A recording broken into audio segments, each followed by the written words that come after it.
All right, everyone. Thank you so much for joining us today.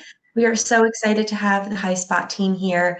They're an awesome session. So while we give folks just a few minutes to join, why don't you go ahead and use the chat feature on the right-hand side. Let us know where you're joining from. We'd love to see where everyone is calling in from when we get settled. And we'll get started in just a moment. Oh, perfect. All right. Lots of Texas. UK, great. Seattle, Germany, awesome.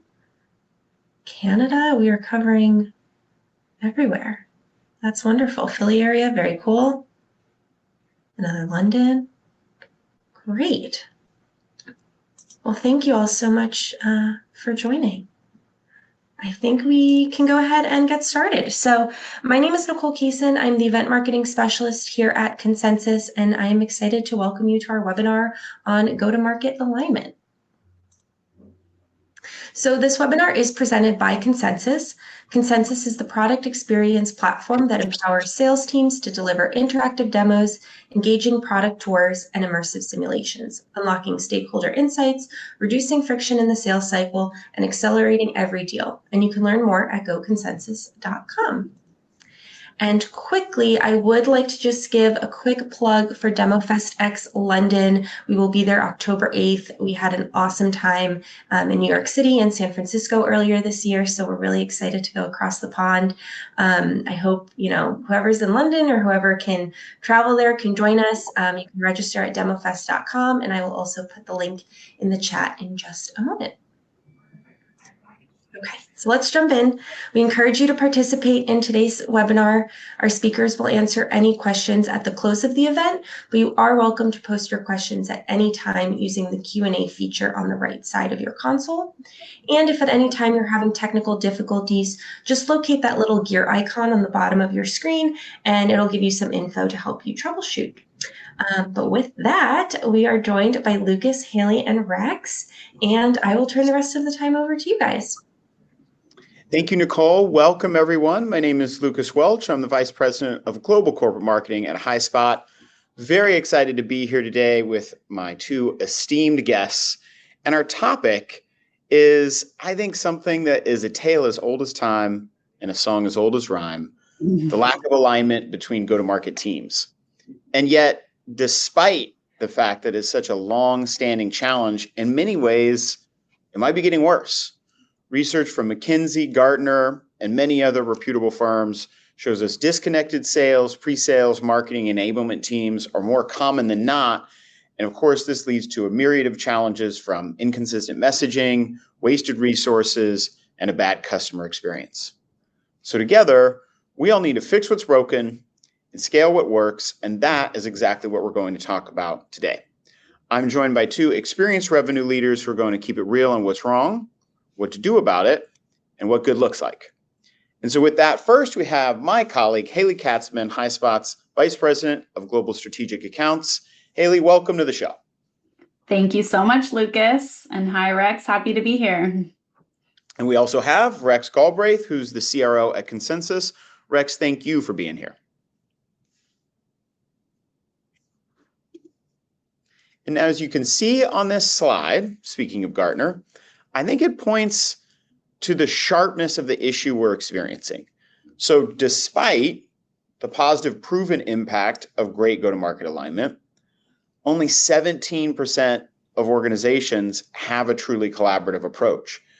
And so that means most teams are in some state of disarray, whether their collaboration just doesn't work, whether the teams aren't communicating or they're not having shared goals or metrics. Maybe they're working in silos, whether it's process or technology or both. And so teams are speaking different languages, they're chasing different metrics, and ultimately that means they're not going to be delivering the results that the business needs to grow. Now, we can flip this narrative and turn it into a positive, and we hope that today's webcast is going to give you some tangible, tactical things you can go do to make an impact starting today or tomorrow at your business to create the alignment that ultimately is going to unlock more consistency in your performance and drive a better customer experience.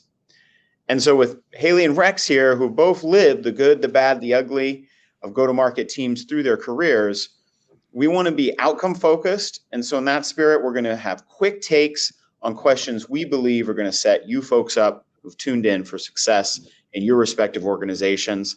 And we can all drive a sense of urgency around fixing what's broken across the go-to-market and driving progress and what real consistent performance looks like. So with that, I'd like to kick things off about starting with where we don't want to be. So what is one thing go-to-market teams should always avoid that once removed can remove a key barrier for alignment and collaboration? Rex, let's start with you. Perfect. Thanks, Lucas, for teeing that up. This is a topic that is a tale as old as time. I totally agree. One thing that I want to preface this with, and it's a very hard truth that was very difficult for me to accept, and that is today in the environment that we're in, buyers don't want to talk to sellers. And as charming as we think we are, they just don't. They live in a world that's digital, that they can do a lot of things asynchronously. So the go-to-market motion has to follow that thinking. So after we've analyzed over 6 million demos, we released an insights report, a quick plug, called the Buyer Insights Report. And we analyzed what people are doing in demos, in meetings, and how you adjust your go-to-market motion. So one of the things that I would say to avoid is, if you guys like the Olympics like I do, I watch a lot of the 4x100 where they pass the baton. That's a great event to watch. It's a horrible way to run your go-to-market alignment. Market run and then hand a baton over to sales, and then sales over to the pre-sales, and then pre-sales when it closes to client success. And then everyone cheers the other one on. About 3 years ago, when we noticed these trends, we changed our mindset from a 4x100 to, if you're a volleyball fan, to a bump set spike. And the way that that works is you have people who are there to bump the ball. You have people who are there really good at setting the ball, some that spike the ball. But the reality is that things take turns and twists. And sometimes the person who bumps the ball has to spike the ball. And sometimes the person who sets the ball has to bump the ball. And that is the same with go-to-market alignment. Anytime you set up a process, the biggest mistake that you can make is not to tie a mindset to it, a direction, a lens to look through. And the lens that we at Consensus look through is this bump set spike. And that means that if a lead doesn't get through or a deal doesn't close, it's not a sales problem. It's not a marketing problem. It's a revenue problem. And we all take it together. So that would be my quick take is anytime that you have go-to-market changes, it should be 100% responsibility on every team. And you should look at it as a bump set spike more than a 4x100. Haley, I don't know if you played volleyball, but what's your perspective? I did volleyball and tennis, so that resonates with me quite a Bump set spike. I knew. I spiked the ball, but you had to be able to set it and bump it on any given day. So that's spot on, Rex. It's interesting. I think one of the biggest mistakes or things that you can avoid from a go-to-market standpoint, and it kind of ties with what Rex was saying, is forgetting the sales manager and the sales leader in that whole process. And I think a lot of times what will happen is everyone is so maniacally focused on the individual contributors, which, don't get me wrong, is critically important. But when you think about, how you can take your go-to-market initiatives, whatever those may be, and how you're going to really grow revenue as a business by launching a new product or cross-selling that product or expanding into a new market or updating your sales process, whatever that may be, it really does come down to oftentimes those frontline managers to make sure that the teams are having the right coaching at the right time. They're having the practice for the right deals. They're getting that feedback loop, whether it's through the managers themselves or leveraging AI to do a lot of the heavy lifting for the managers and then having them, just review that. But I think it's really, really important that they're heavily involved in that process and really thought of as a key amplifier for your strategy. And I see a lot of times that the manager can kind of be the forgotten child. And so I would really, really encourage organizations to really put them at the center, and really put your coaching strategy at the center of your go-to-market strategy to make sure that that buying experience, whether it is engaging with the seller or whether it's not, right? It might not be, like Rex said, buyers might not want to engage directly with them, but how can your managers coach them to tee up the information, the resources, the demo, whatever that may be, to make sure that they're getting exactly what they need from a customer experience standpoint. Thank you, Haley. So we're playing volleyball. We're not running sprints. And we've got to keep the sales manager front and center because they're both our route to scale and the ability to really help drive what good looks like across the team. Mm-hmm. So as you folks have been through various teams of various sizes and scale throughout your careers, what is a common mistake? Not necessarily the Achilles heel, speaking of relays and volleyball, I suppose. Not the one that's going to crush positive progress, but one that's easily avoidable, but yet you see repeated again and again that, hey, maybe we can just put that to bed with this webcast right here. What's one thing you see happen a lot, but we can easily stop doing? Haley, we'll start with you. Yeah, I think that, I think both of us have had a lot of experience working with a lot of different go-to-market leaders across many different functions. And when I work with these large organizations, one of the most common things that I see is this lack of alignment on what we're trying to accomplish with the customer. And specifically, what outcomes are we trying to drive and what specific behaviors are we trying to ensure happens aligned to those behaviors. So maybe you have a pipeline generation problem, or maybe you have a competitive win rate problem. But I see so many organizations just say, we're going to launch a product. And I'm like, in service of what? Do you have a pricing issue? Do you have a pricing competitive issue? Do you have a differentiation issue? Like, what are you trying to accomplish? What is the end goal? And then I think, from an enablement standpoint or from an enablement lens, or even really just a go-to-market productivity standpoint, I see so many companies focus on either their top performers or their bottom performers, like that top 20% or the bottom 20%. And in reality, I would say don't focus on either of those. Let the top 20% of your performers go do their thing. They might have some like magicness to themselves that just makes them a superstar. Your bottom 20% probably honestly need to be performance managed out. And where you should really focus is that middle and how you get them from 40, 50, 60% attainment all the way up to 100% attainment. And I think that if you don't clearly have a sense of what do we need to accomplish as a business, increase the win rates, increase the pipeline, and the how behind it, then it makes it very hard to understand what do we need to do with those middle performers to make them more successful if you don't understand the what and the how behind your strategy. And so I would say it's incredibly important to get crisp alignment on what outcomes are you trying to drive and what behavior changes do you need to make that a reality, and whose behavior do you need to change in your organization. Forget about the bottom 20%, forget about the top 20%, and really focus on those middle performers. Yeah, I love that, Haley. One of the things that I don't believe in is a cookie cutter approach to working with Exactly. reps. They are very unique. They all kind of have their own strengths. And so the thing that came to mind when I was hearing what you were saying is we tend to over measure sales enablement and under enable buyers. And one of the things that I've noticed is that a lot of organizations, they don't realize that the person that actually closes the deal in the end is not the seller, it's your champion.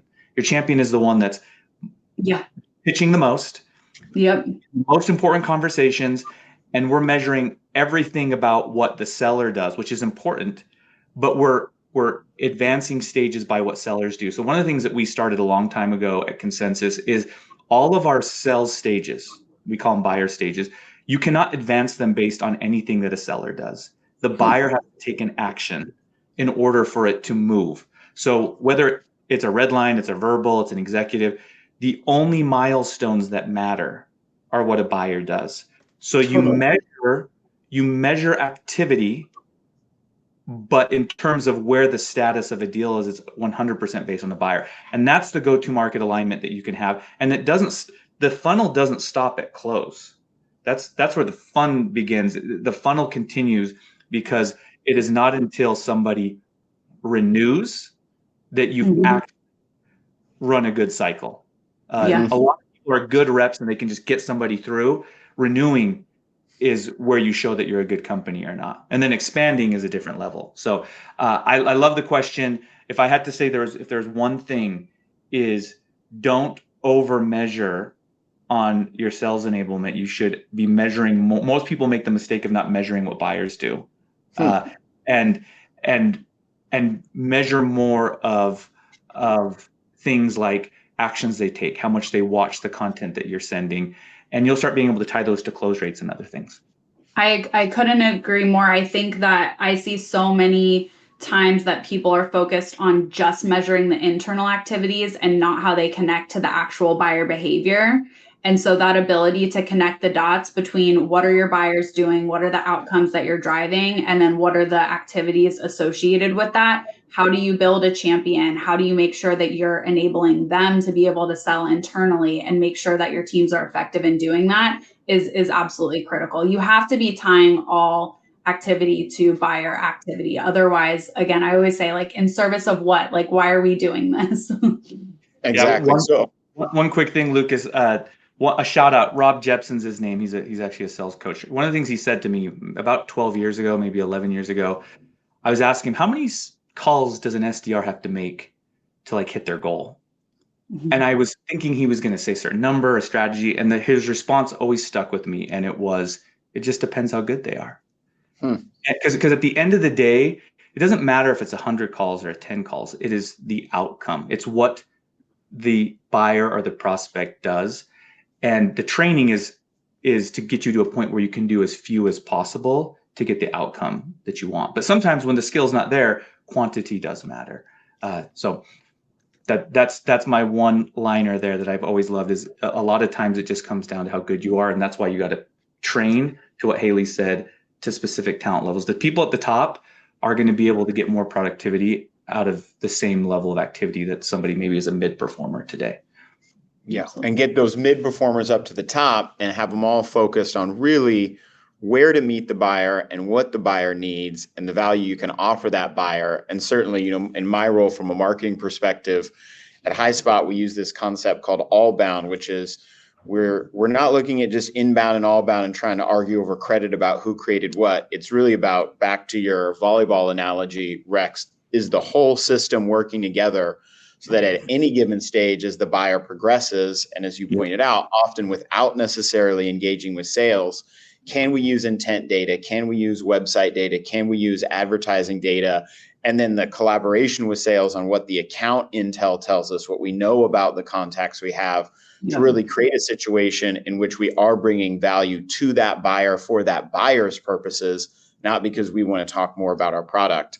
And so if we think about that buyer, it's not just one person anymore. Heck, it's not even 5, right? There's research that says, on average from Forrester, they've said it's potentially up to 13 people on average may be involved with a significant B2B deal in its overall life cycle. And, as you pointed out, Rex, that life cycle goes through renewal and beyond.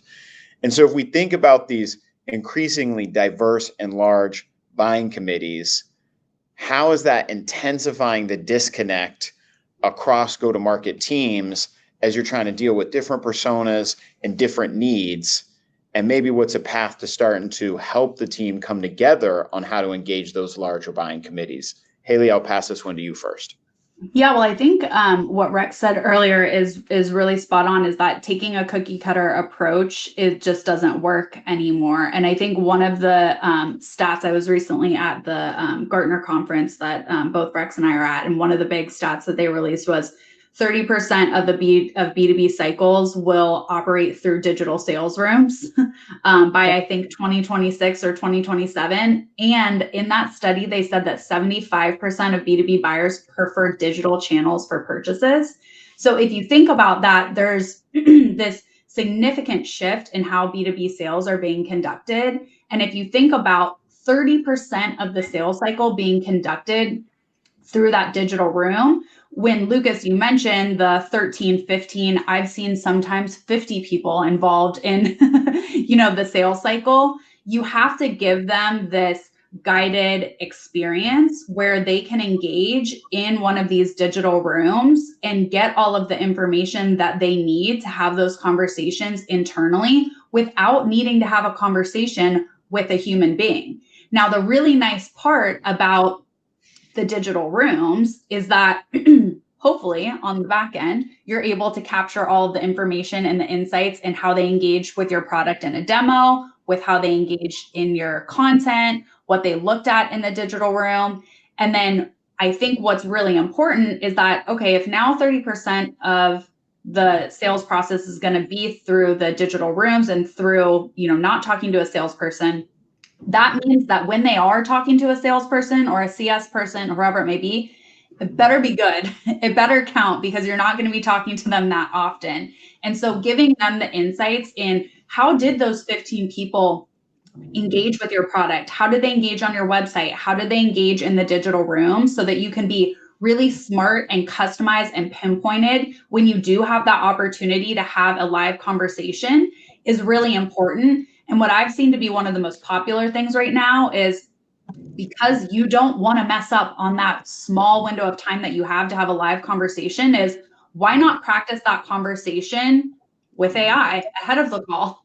Have a role play conversation that is specifically related to the deal, so that you can have that conversation and that practice and fumble a few times before you have that small window of opportunity to have that face-to-face conversation and make it count. So I think this combination of more of a digital buying experience where you're giving the buyers the opportunity for them to learn on their own, and then making sure that whenever they do talk to a human, we're confident it's good. It's really going to be personalized to that buyer. That's the magic of how you make sure that you have a really good buyer experience. Yeah. It's crazy to think, I would never thought 10 years ago that the comments we'd make is when you talk to a human in a digital sales cycle, that would be like a common thing that humans get involved later on in the process. And the data keeps showing that we're getting pushed further and further along the sales cycle until there's human involvement. So I'll tell you a quick story. I'll tell you two really quick ones. One is a story that everybody knows, and that is just trying to get 3 or 4 people in a car to decide to go to dinner, where to go to dinner. That is about as difficult. That might be one of the hardest sales cycles that I've ever run, is just where do you go? What do you do? To think that you have to get 13 professionals in different departments with different needs, with very high stress to come together. It's a very difficult thing. Selling has never been harder, and there's never been more tools at the same time, which is an interesting thing. It's getting super complex. And part of the reason there is this disconnect is because of a game that we used to play as kids. And I loved it when I was, in second, third grade, we played the telephone game where you would say something and it would go to the next person, and then you would just laugh and be on the other side. It's laughable today at what you say and how it ends up getting to like the key decision maker at the end. We had a CFO who came onto a call maybe 4 or 5 years ago, and we're getting ready to lock this deal up. And I was super stoked. The ROI was there, everything. I was like, there is nothing that she can throw at me that I'm not going to have a good response. And the first thing she said was, why would I buy Consensus when we already have a video editor at our company? And I was just like, I said, what do you think we're selling? And she thought that we were like a content creation, video editing shop, and they just wanted a new one. And I was like, how did that happen? And I kind of got mad. Like, how did they miss that? How was going on? And that was a me problem. Like, that was an us problem. But the fact that we told the champion and just expected that the messaging would be consistent, and not just when the deal closes, the message continues to have to keep going forward throughout the organization. I would say to close a deal, you're maybe only 10% of the way of getting someone to actually understand fully the value potential. So you continue to tell the message, it continues to go downstream, you continue to expand. And so the one thing that I would say when it comes to the telephone game is things like digital sales rooms. Digital content is great because it's consistent, where humans are not. So what you say, the way you want to say it, when you have a digital room or a digital experience or a product experience, it's the same every time and you can measure it. So by the time it actually hits the people that are going to make the decision, you can have the data and the confidence to know that it was told the way that you wanted. So you can leverage the human experience, but you can also leverage the digital, which keeps consistency and precision in the messaging. So that if they do say no to you, it's for the right reason. You never want to get a no with a company that should have said yes. And because I've accepted long ago that Consensus or Highspot, we're not right for everybody. We might be right for a lot of people, but what you don't want is to lose a deal that you should have won. And that typically is because of inconsistent communication and not leveraging digital assets. Yeah, the telephone game, the bigger that circle gets, the crazier whatever comes out on the other end gets. And I may play that game with my daughter later today and see what happens. Just with two people. All right, so it's clear that the buyer experience needs to be front and center to keep go-to-market teams aligned, and that with bigger buying committees and the fact that those buyer behaviors are changing, less interest in interacting with sales, more comfortable with digital channels, that's changing a number of things about what we need to do as go-to-market teams to get aligned and deliver a great experience. So I think we've got the challenge and a nice lens now. If we think about what we're going to do about it, you've got some misalignment. Maybe you don't fully understand who your buyer is or the type of experience you're trying to deliver. So you're relatively immature, but you know you need to make progress. And as we just have here, you've identified that alignment on the buyer is a primary place to start. So Rex, beginning with you, what is a key step or what is a specific way that teams can understand and begin to align on who those buyers are and then ultimately the experience they want to offer them? So one of the things that's happened in the world is Amazon has changed the way that people buy. They want it instant, they want access, they want one-click buying.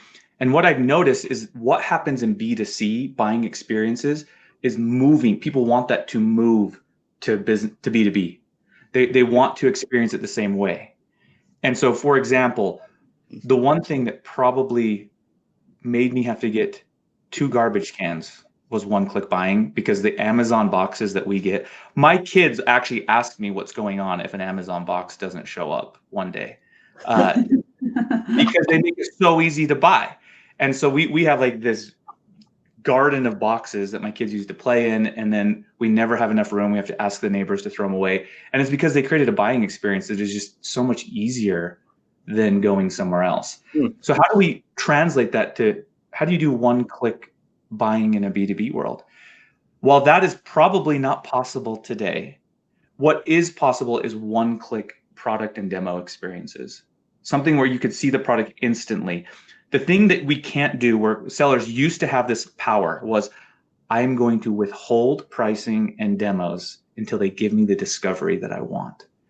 That does not exist anymore, because your competition will give your sellers an experience. They can see the product on demand, anytime, one click. The way that you do that is you have to earn people's trust before they'll actually give you time. The buyer is in the driver's seat now.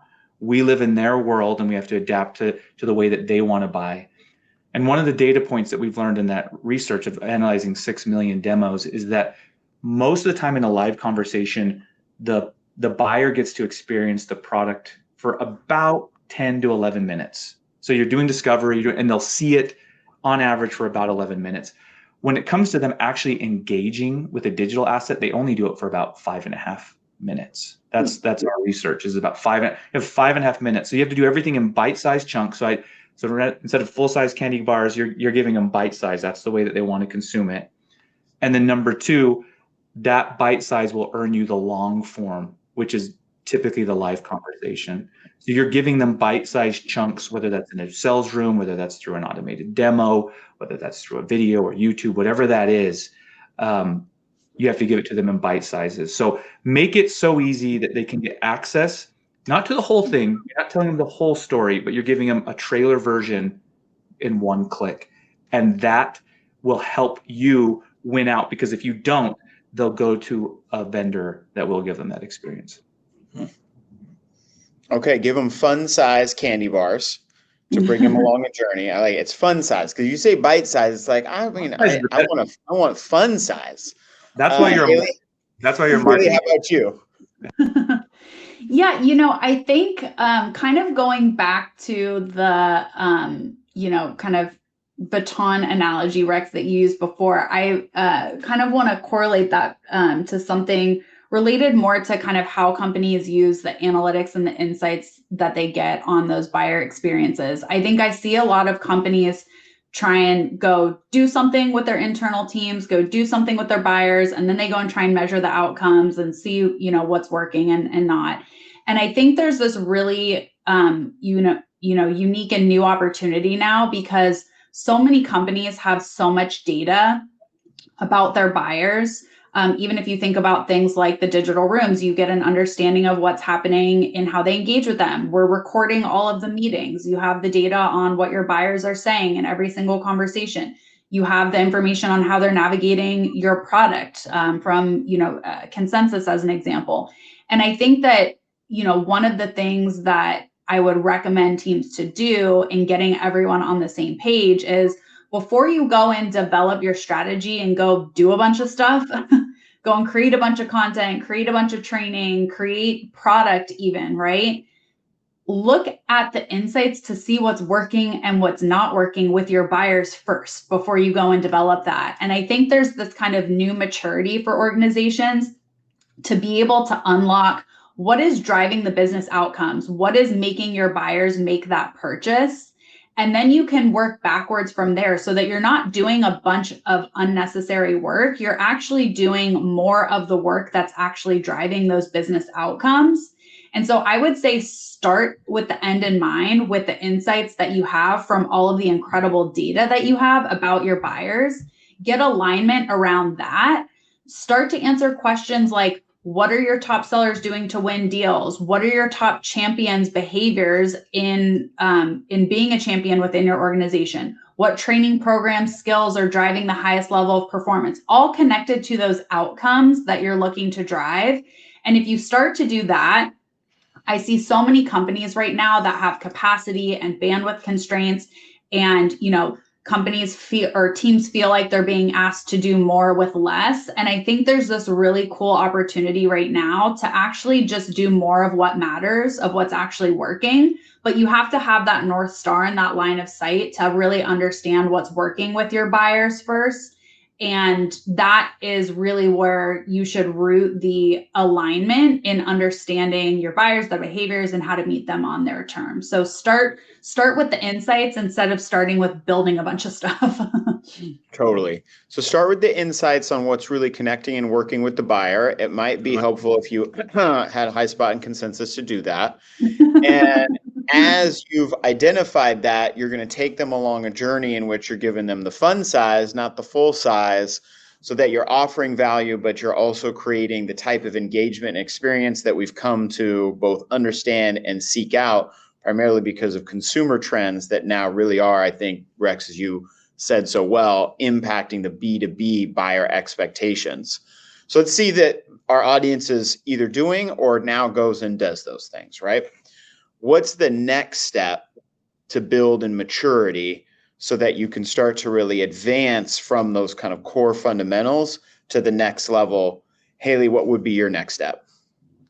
Yeah, I think that if you're starting to do that, I think that you can really start to have a different go-to-market kind of performance or go-to-market engine and how you think about the cycle of taking an initiative, executing it, seeing the revenue or the growth metrics, however you measure those within your business. And I think then that you can really start to change how you're managing that revenue model process.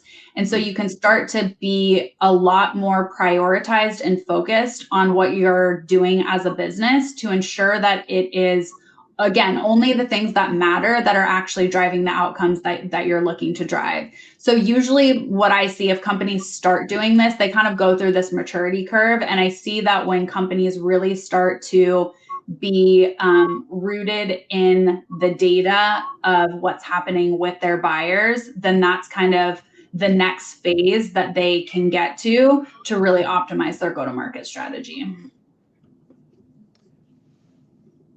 Totally agree. One thing I just add to that real quick is you mentioned just not spraying and praying with content and just building things. You actually, if you create a machine and a device and a software and a system that delivers content, if you put bad content into it, it will just scale bad content. And so one of the things that I would tell people is this took us time to understand. So when Consensus started 10 years ago, it was in the time when Apple was releasing the coolest Apple video commercials ever. And it showed like the angles and the this and everything. And we just thought that's how demos should be. Like all demos should look perfect. And what ended up happening is Consensus actually had an arm that would build like the most professional content possible. And what we started realizing is that the authentic content was getting more engagement than the professional. And so we ended up using this tagline that came from one of our clients, one of our mutual clients, SAP. And they said once in a meeting, and it stuck with me ever since, is they said, we need everyone to think more YouTube, not Hollywood. And that was the first time that we started saying like, oh my gosh, this authentic is actually better. People want to see real human beings. And what we learned is, well, professional content does have its place. We learned that it kind of goes, it's gradually goes, the earlier you are in cycle, the more professional seems to have weight. The deeper you go in cycle, people shut off to professional content. If you have Morgan Freeman voice panning this and you sound as professional and good as Lucas all the time, then it may not work right at the beginning. Or at the end. It may work more at the beginning. So you have to have the right content, the right quality in the right moment. And so you should test that out. You should A/B test that. And people want to see real, and we're noticing that in the real world with like news. It used to be professional news to get our news today. Now people want to see shaky iPhones, recording situations.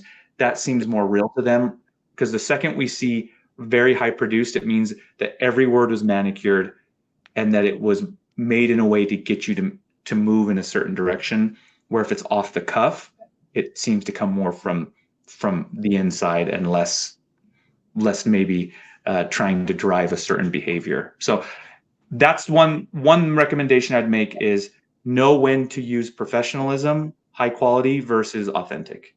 And the general practice is get more authentic the deeper in cycle. Especially as AI changes how content is created, how content looks, how people sound, right? You have this additional layer now where, we kind of half, if not fully, expect an email or even a video that we've received to either be generated by AI or have had AI had a hand in it. And so I think that's a very good point, Rex, is the more real, and in some cases even raw it can be, the more likely it is to be interpreted as real, as authentic. And that's what, as AI swirls around human beings, is going to continue to help human beings connect. I want to be cognizant that we got a really good question in the chat. And before we move further, it was related to the conversation we were just having. So the question, and I'll put it to both of you, and maybe Rex, you take it first because it starts with your fun size recommendation. Is that this individual has been getting lots of requests for trials. Are they not showing enough of the user experience up front due to all of the trial requests? Or should they maybe consider having more of those bite-sized pieces that take you further into the platform, but not all at once? So I'll give you some insight into the way that we train our team to respond to questions like this. Who wouldn't want a free trial, right? But the reality of a free trial is it's costly. Also, free trials can have a higher failure rate if you don't. There's something around the friction of getting budget and approval that creates the necessary friction you need to make sure that something's successful. If it comes easy, it can go easy as well. So while I'm not saying you shouldn't do trials, there is definitely a concern that if you let people just jump onto a product, your failure rate can increase because it hasn't gone through the proper pressure testing. So this is what we do. We differentiate the difference between a POC, proof of concept, and a POV. So the way that if somebody said, hey, I want to trial Consensus, we would respond in this way. Are you trying to see if the product just works the way that I used it? So when you go and you see those amazing vendors on the side of the street in New York, and you're like, can it really cut through a shoe? Give me that. Like, I want to see, can it do that? Like, do you just need to see that? Or do you need to run this for 6 months and you want to see if it makes your business better? If it's proving value, that's a POV. That's always paid. There's always minimum things, because we're not going to prove your full sales cycle in a month. If it's just a concept, I just want to see if I can stand up a demo like you did, because I don't trust you because you've done this 1,000 times.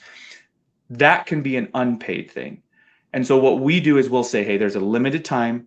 This is used internally. This is just to get you to understand the concept and that it works the way that we advertised it. If it's value, that's paid, and we can set up a system in place that we could start with maybe a smaller team and then grow from there. So that's typically how we handle trials. And the beauty about digital assets, we've noticed our trial rate has decreased because people get enough of the product. They get a simulation of the experience to say, I trust it enough. I don't need to take the car home and drive it for a week. I drove around the block. That was enough. We're ready to make the purchase. So if you use digital assets, you'll have less trials, but the times that you do need them, I would divide it between a POC and a POV. That's how I'd answer the question. Haley, anything you'd add on that one? I mean, just +1. I think that's spot on. We do that very similar, the POC versus like a paid pilot or a POV, as Rex mentioned. I think too, it's important to understand the why behind that. Usually when people are asking for trials, I usually see that it's either that they need to test drive the car, they aren't necessarily confident that it's actually going to work, or that there's major confusion in the space and they can't tell the difference between other vendors. So I think it's also an opportunity for you to understand, like, where can we build more trust and credibility and differentiation in the conversations that we're having to build a level of, trust that they're that what you're showing them is what they're actually going to get. So I think that's it's I think it's a signal as well that you can use to kind of change your strategy a little bit. Mm-hmm. All right. Thank you both. And I love the question again. So folks have more questions. We're going to have about 10 minutes at the end. We're rounding towards the close of the moderated section.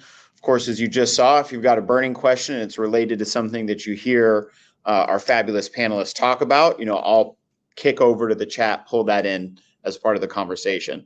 So it wouldn't be a go-to-market related webcast if we don't talk about AI. Now, depending on where you are, it may be a little early for this to be a drinking game. However, we're going to talk about it. And if we go back to some of the advice we've already gotten, which you may notice, a lot of that advice really didn't have much to do with AI. And that was by design, because you can't just pull AI into a messy, misaligned environment and expect it to fix anything. In fact, it'll likely make it worse. And another stat that I saw recently from Gartner was that a significant majority of B2B sellers are overwhelmed by the amount of technology they now need to do their jobs. And those same overwhelmed sellers are 45% less likely to hit quota, which is a relatively frightening statistic if you unpack that. And so if you think about, you're getting your teams aligned on your buyer, you're thinking about the value and the experience you want to offer them.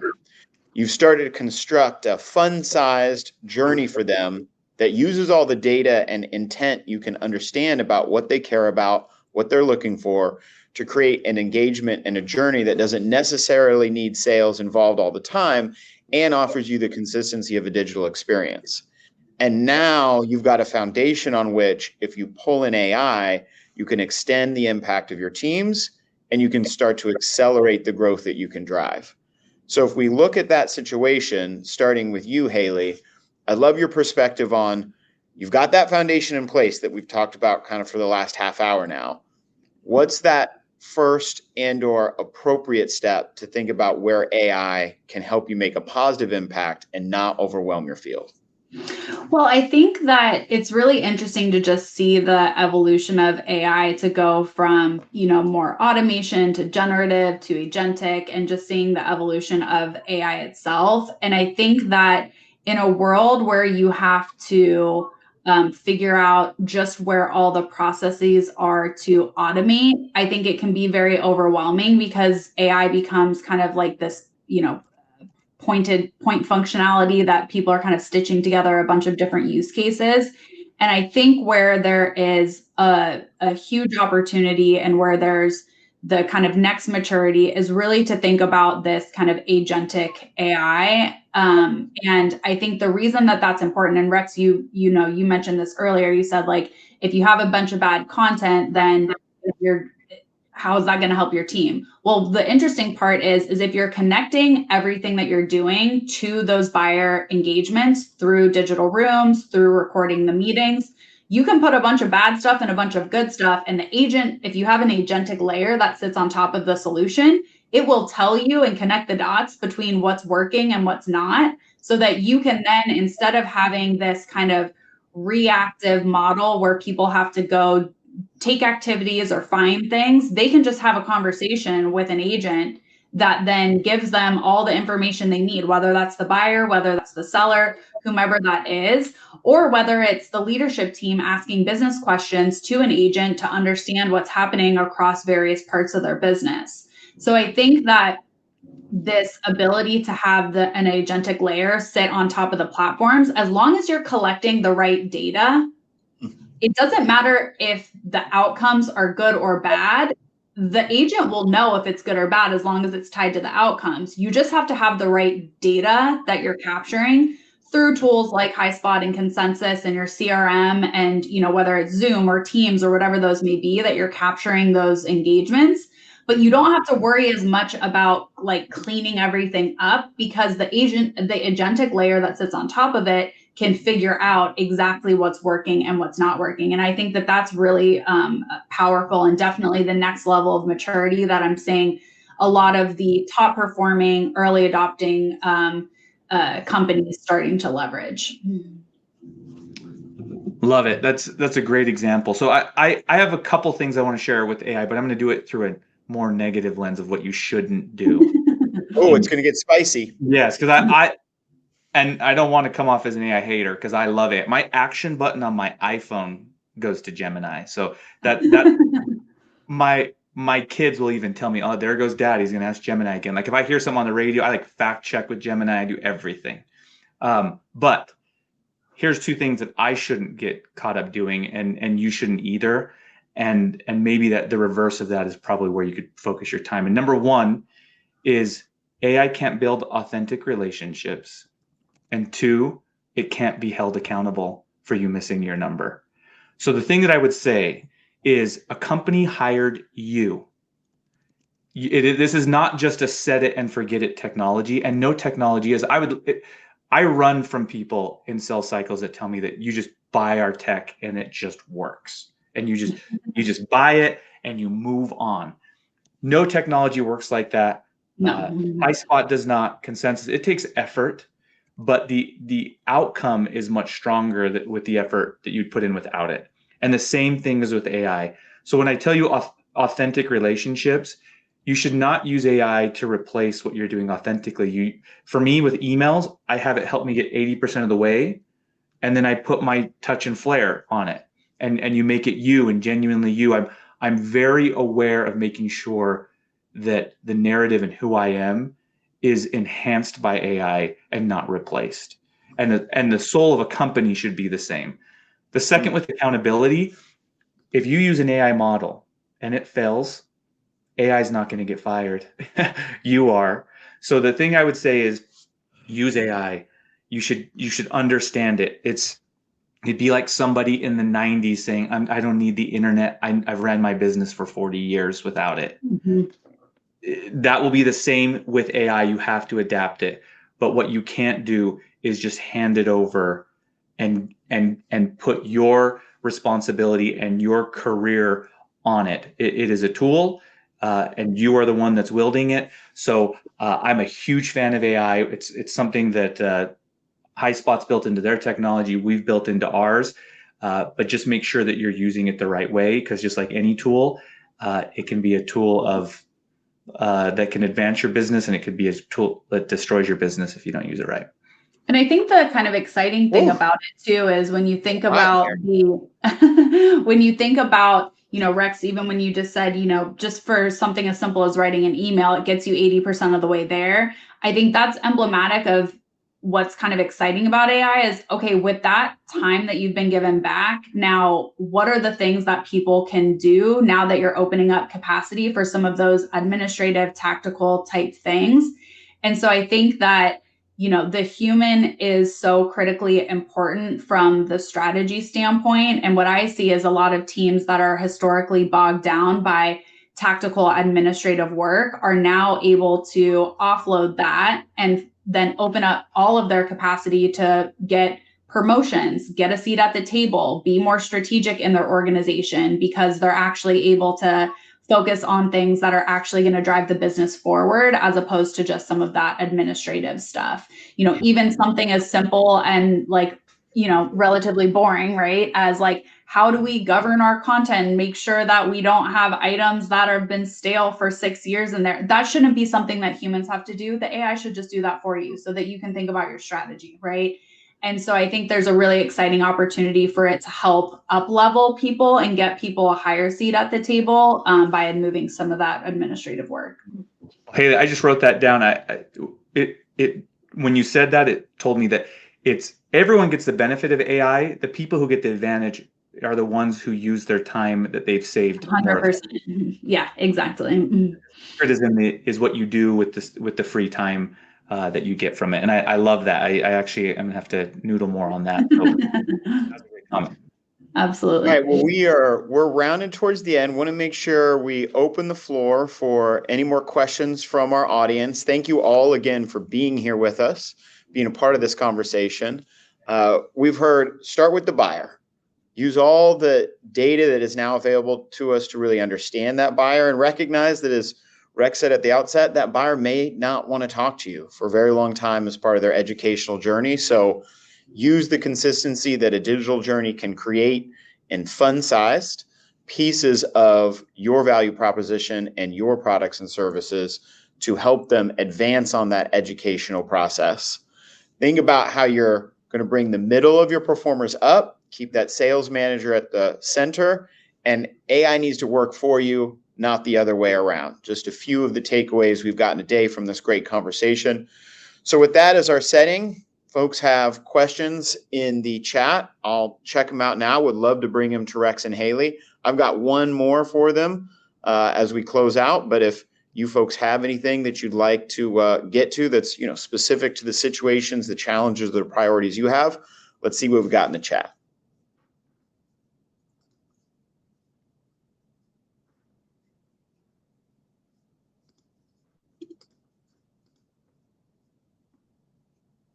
Okay, we've got one from, okay, great. We've got multiple here. Awesome. Okay, so let's see. Rob is hoping that we could circle back on the POC versus POV use cases. And I think the key there is, what is a sample use case where you'd use a POV versus a POC? Yeah, just in short, I would just say if the trial is to show value, meaning a deal close, cycle times, that's typically at least a year. So that's a paid engagement. A POV is a paid engagement, meaning they want to see real world results. A POC is just let me get my hands on the tool and make sure that I can actually build a digital sales room. I can build an automated demo. That's a few weeks. And the way that we do it is we would allow someone to get their hands on the tool. And because of the technology we have today, you can almost get 95% of the way there through the digital tools that we have, through the videos, the tours, and the simulations that we provide. And in a year or two, with the technologies that exist, that's what Consensus does, is you basically can do about 99% of what you would do in a real life, actual stood up version of the product before you even make the purchase.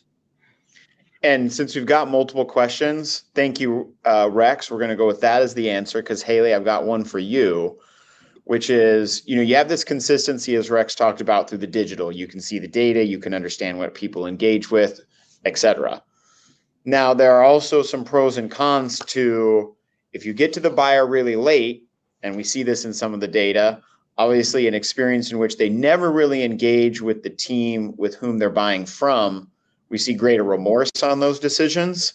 And of course, Rex, you made another great point, which it really is all about all the way through renewal, which is going to come down to both value and relationships.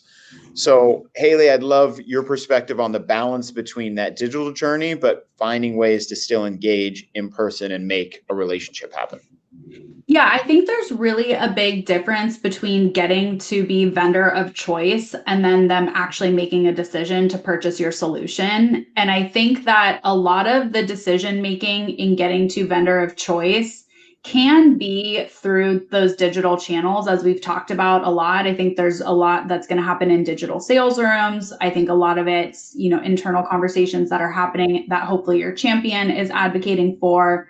But really at the end of the day, and I think we said this earlier, companies can purchase technology, and if they just expect that technology to work, they're sorely mistaken, right? Like the best technology just thrown over a wall is not going to be effective. And you really need a strong change management process with your people, your process, and your technology. And vendors have to be more than just a technology provider. You have to be a strategic partner to help that organization make the technology successful. So where I see the kind of pros and cons of, you don't need it to be just digital buying, you need the human element there in the process, is that they have to feel that you, the people at the organization, are going to make the technology that they're purchasing successful within their organization.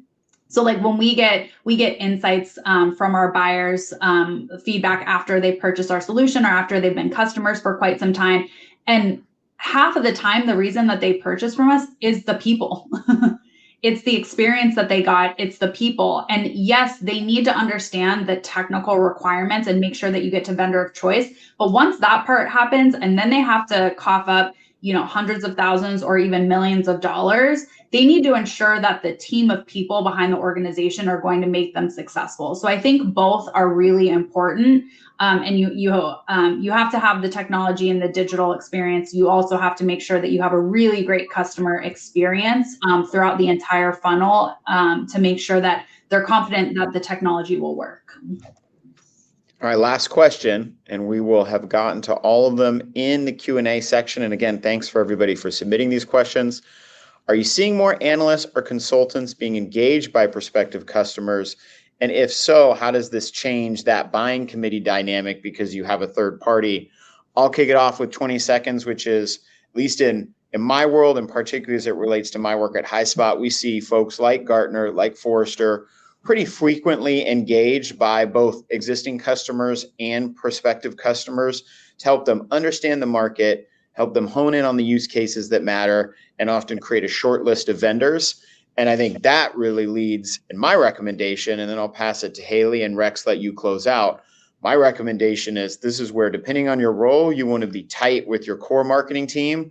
Sometimes analyst engagement sit with product marketing. Here at Highspot, they sit with my team, corporate marketing, but they're almost certainly going to be in that marketing team. What's their strategy? Who are the key analysts? How do they understand your value prop? Are they getting regular connective points with the team? Are you learning from them and funneling that research into, again, how you understand the buyer? There's a lot of sophistication now on how you can work with the analyst community that are advising your buyers. Connect with your marketing team and they can help you take advantage of it. Or you can begin the program and you can hit me up on LinkedIn. I'd be happy to give you some advice. Haley, we'll go to you. Well, Lucas, you're certainly the expert here. So thanks for sharing your thoughts on that. The biggest thing that I would say is consistency matters here. What the analysts are saying and what you are saying needs to be consistent with one another to avoid confusion from a buyer standpoint. And then the thing that I would say, just to be real about it, is the analysts are getting information from the vendors. Like, we are educating the analyst on the latest technology and innovations. And so I think having a really fantastic team that is educating the analyst on your unique perspective on what's happening in the market and what's happening from a technology development standpoint, then you get the analyst basically selling for you, because hopefully you have a competitively differentiated strategy that you're sharing with the analyst. And then that's what your buyers are hearing. They then talk to you. It's consistent with what the analysts are saying, and then there's trust in you and what they're hearing. So that's kind of what I've seen work well. All right, Rex, you get to close us out, my friend. Yeah, I just put it in the comments. I just say agree 100%. The telephone game applies to the analysts as well. They typically, I see them show up at the very beginning of cycles where someone hears about you for the first time, and then right before they want to buy, they want to make sure that their analysts or consultants are on board. So you got to get ahead of it. If you haven't been reaching out and know who your thought leaders and analysts are, you have no idea the story that they're telling. And third party feedback probably weighs twice or three times as more than what they're going to get directly from the company themselves. So you have to leverage those relationships and build good relationships with those that are considered the analysts and leaders in the space. So, but I do want to say thanks. This has been really awesome. Yeah, thank you everybody for joining us. The recording will be made available for you to watch again because it was so scintillating, and or of course for those you may want to share it with. For Haley and Rex, thank you. Highspot and Consensus, much more to come from us. Hopefully we'll see you at the next one. And thank you, Lucas, for moderating. Thank you all. It was great. Have a good one. Thanks.